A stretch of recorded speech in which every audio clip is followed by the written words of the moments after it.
But I'm going to be making this chicken dansak, which a lot of people have asked for, and it's going to be, I love dansaks. There's a few things I wanted to tell you about it before starting, and that is I'm going to be using pineapple tonight in it. That is kind of a northern thing. I don't like pineapple myself all that much, so I don't usually cook with my dansaks with pineapple in them. However, a lot of people like it, and so that's one thing you can leave out. A lot of times you will get pineapple juice put in it, and I'll be using that as well. But if you don't like the fruit in your curries, there's no reason why you have to put that in. It's up to you. I'm going to be cooking this, like I said, like a chicken dansak. So I got some pre-cooked tandoori chicken there.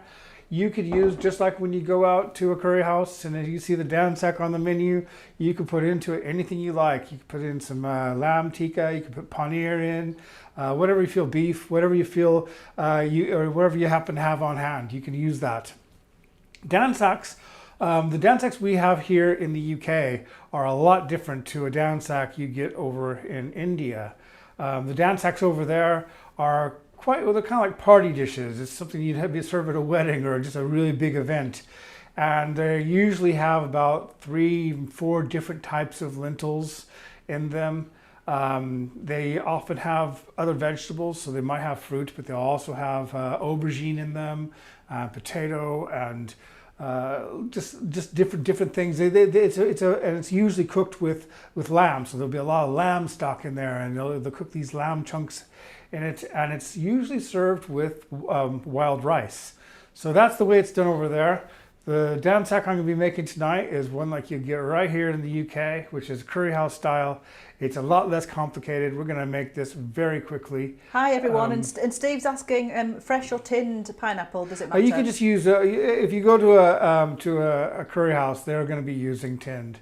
Plus it comes with a lot of juice in it too, so you got both the juice and the pineapple chunks in there. So that's all I'm using. I mean, obviously you could use fresh, but that's what I'm using tonight. I'm also using some red lentils. Do you have red lentils up there? Yeah, to the right over there. Oh yeah. So these red split dal, and when cooked they kind of turn a bit of a yellow in color. I might add all those. I'm not going exactly by the recipe because I'm kind of cutting this in half. My recipes in my book, they serve 4. I'm going to be doing a 2-person or 1 to 2-person curry house portion. We'll just see.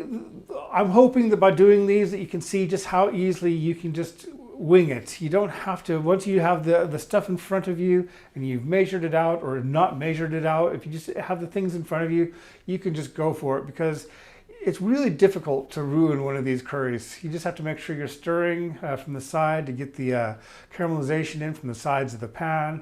Put your ingredients in and let the pan do its job. So I'm going to go ahead and get started now. Just one question. Someone's saying, are tinned lentils okay?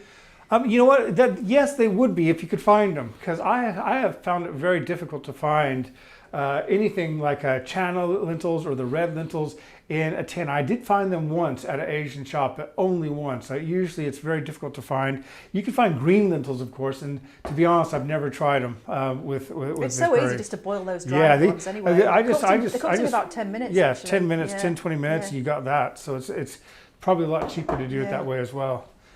So I'm going to go ahead, turn this on.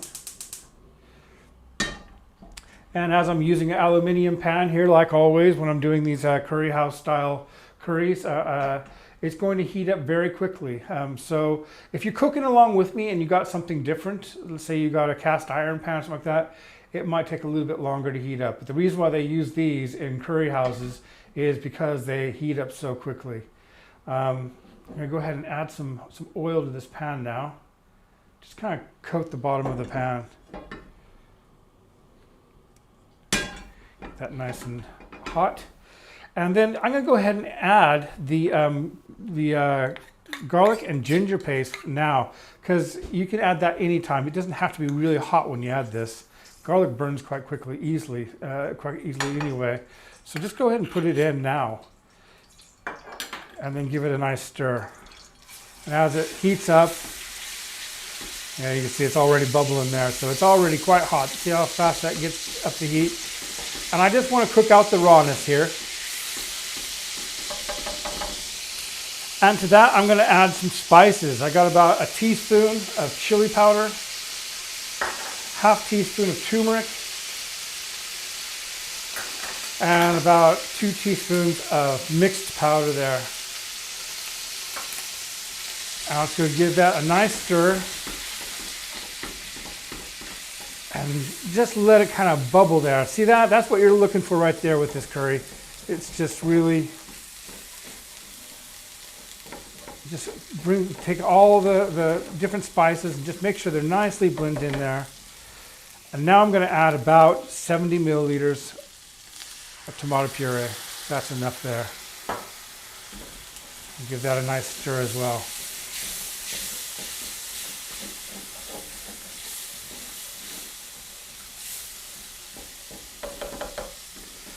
So that's going very well now. As you can see, the oil kind of rises to the top as it cooks, and that's what you're looking for.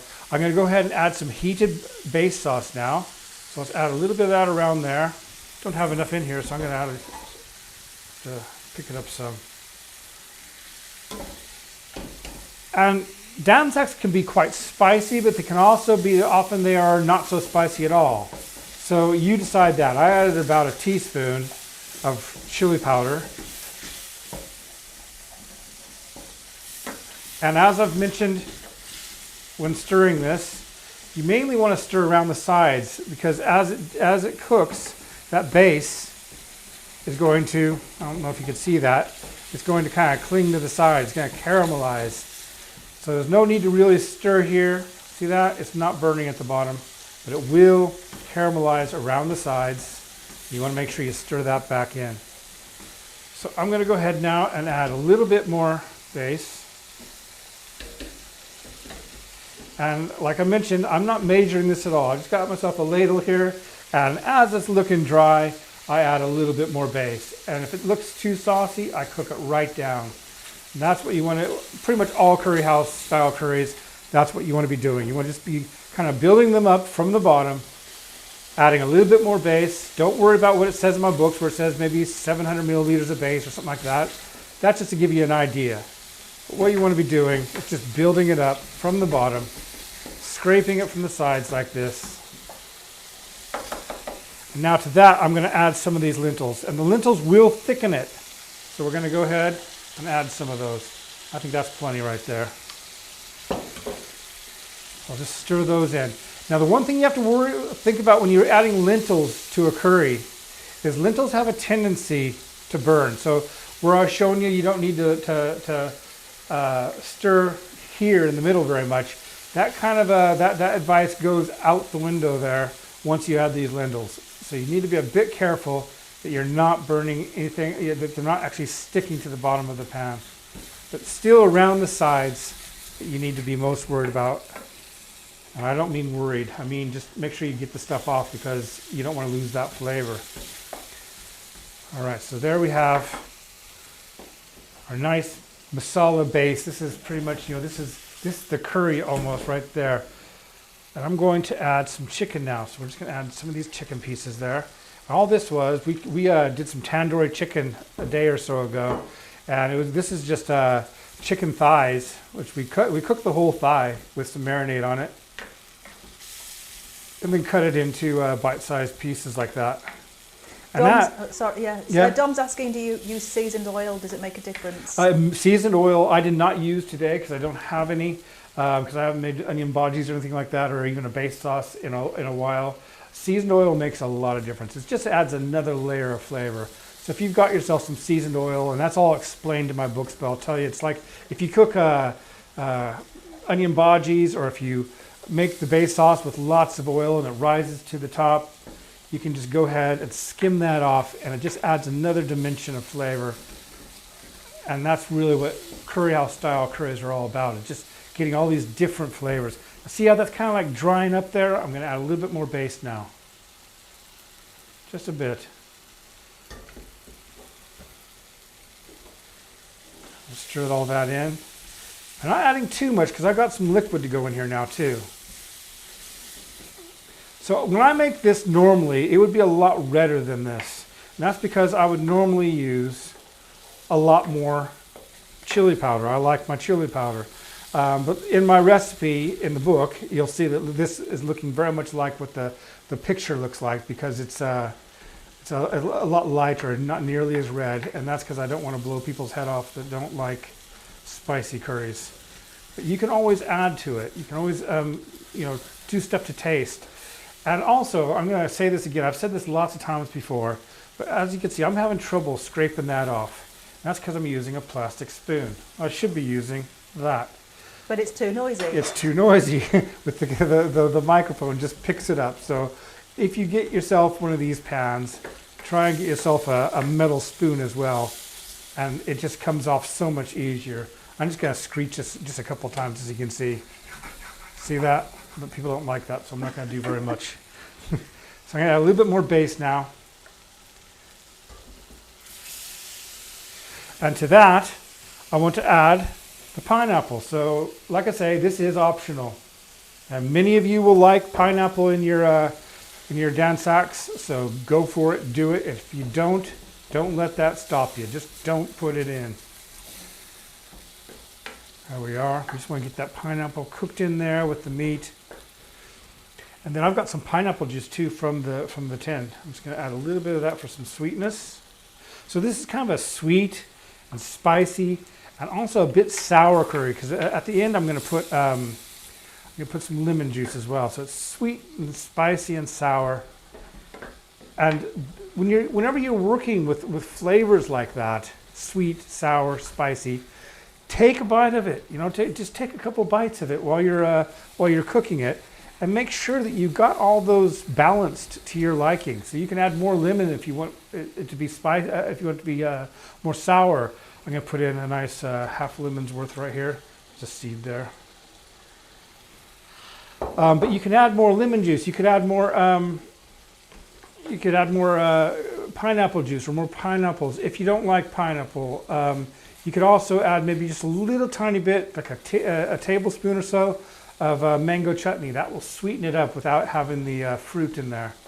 So it's really just, and then like I mentioned earlier about the spices, so you can add more spice if you want to.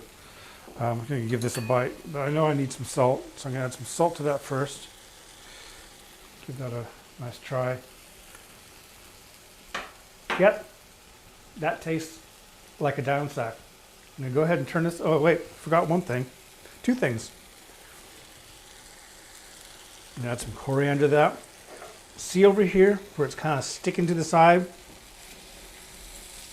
I'm going to try not to annoy you too much by scraping that. Did you put in the lemon juice? Yeah, I did. So I can go ahead and turn this off now. That is a curry house portion, probably a little bit more. You get served that at a curry house for one person, you're getting a good value for money. You can have a little bit less than that. They also don't usually put as much chicken in, but I like chicken. I like to have a lot in my curries. So there you go. So yeah, there you have it. That is a chicken Dhansak. Really easy to do. How long have we been on, Caroline? Just only 15 minutes. Yeah, see, if you have the base sauce, people that complain about having to make a base sauce before they can do this, they haven't done it yet. Because once they get used to it and they start cooking, and they realize how convenient it is to have some base sauce on hand, and maybe even some pre-cooked chicken, or after Christmas and all that, you have your leftover turkey. You can make all these in literally minutes. And it's just a really good, it tastes just like you're going to get at any good curry house. And you can do it, like I say, in probably about 10 minutes, 20 minutes at the most, after you've set everything up and everything. So it's really quite simple to do. And it's a great thing to know how to do. So hopefully you'll enjoy cooking not just this, but a few more.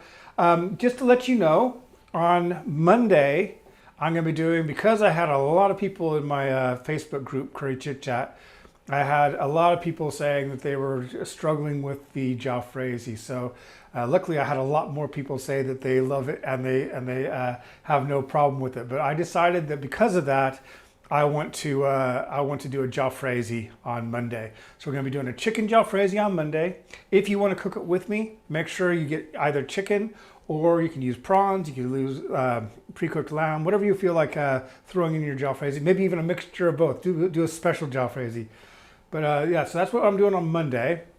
And then on Wednesday, I've had a lot more requests for vegetarian food. And one thing that I know that even if you're not a vegetarian, you probably like, it's a great side dish, and that is tarka dal. So I'm going to be doing a tarka dal and explaining not just the tarka dal, but different ways of doing it and different lentils you can use for it. And so that's what we're going to be doing on Wednesday.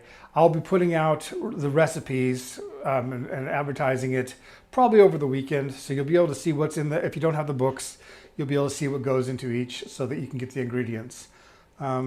Steve's asking, when you cook the chicken in the base sauce, do you just lightly poach it? Yes, that's all you need to do. You just need to get that chicken so it just kind of like it takes on the flavor of the sauce, and the other way around too. The sauce takes on the flavor of the chicken, and you just need to get that chicken so it's just cooked through. In fact, if you're doing tandoori or if you're doing cooking it in the base sauce, you really only need to get it about 90% cooked through, unless you're planning on like snacking on it along the way. You wouldn't want to do that. But by getting it just undercooked, you can throw it in, and then it continues cooking in the hot sauce, and it's just super tender and nice. And Stephen Hardman was asking, what's everyone's favourite curry? So you want to... Everyone's? Well, you can only speak. You're the only one allowed to speak, so go and speak. What's your favourite curry, Dan? My favourite curry right now is lamb nahari. That's what we've been making. Lamb nahari you always love, yeah. Yeah, I always mention that because the spicy ones. You love a jalfrezi as well, don't you? I love the jalfrezi. The reason why I like the nahari is because it's not spicy at all. It has a nice spice blend to it, but it's not spicy at all. But you spice it up by adding fresh chilies at the end, right when you serve it. So it's one that I can make for the whole family, and those that don't like it spicy can have it. And your least favourite is a korma. I hate them. I really do hate them.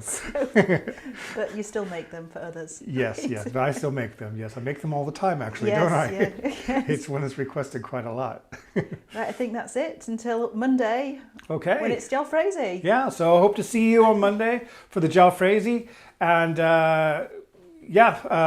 if you have any questions, please write them down.